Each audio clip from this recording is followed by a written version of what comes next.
ډېرې زنانه به ډېر منځونه به کوي ډېرې صدقې به ورکوي ډېرې روجې به نیسي خو په ګاونډ کې تېنه خلک ډېر په تکلیف شاګردانو ته کنزل ګاونډ کې کنزل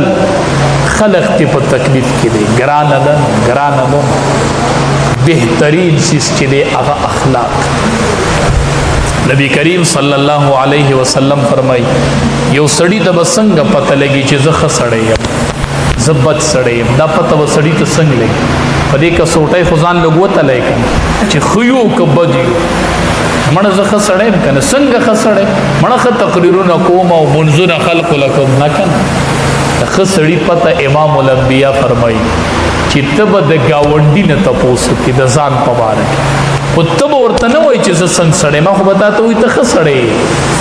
د ګاونډي خبرې به واورې چې ګاونډي ستا په باره کې څه وایي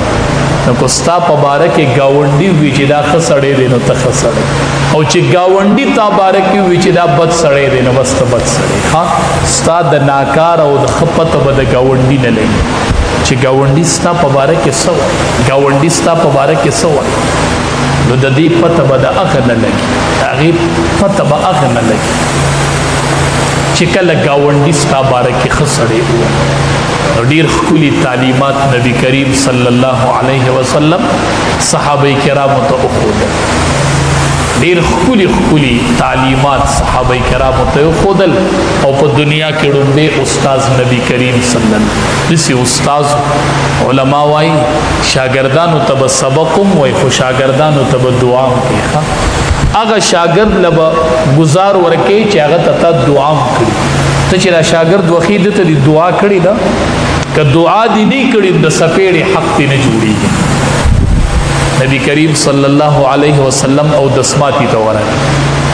چې واپس راغی لوټه کې چې اوبه راوړي ده اودس وایي دا چا راوړي دي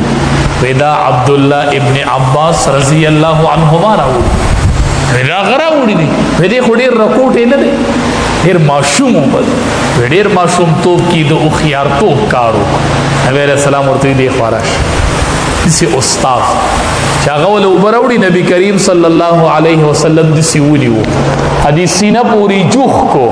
وی اللهم علمه الکتاب یا الله دته د کتاب علم ورکړه رب دته د قرآن علم ورکړه اوس وګورئ ټول تفاسیر چې وګورئ مفسرین وګورئ نو رئیس المفسرین عبدالله ابن عباس رضی الله عنهما د پیغمبر دعا ورته راغلې وه حبر الامه ورته ویلې کېږي رئیس المفسرین ورته ویلې به شاګردانو ته دعا کوله به شاګردانو ته سبق خو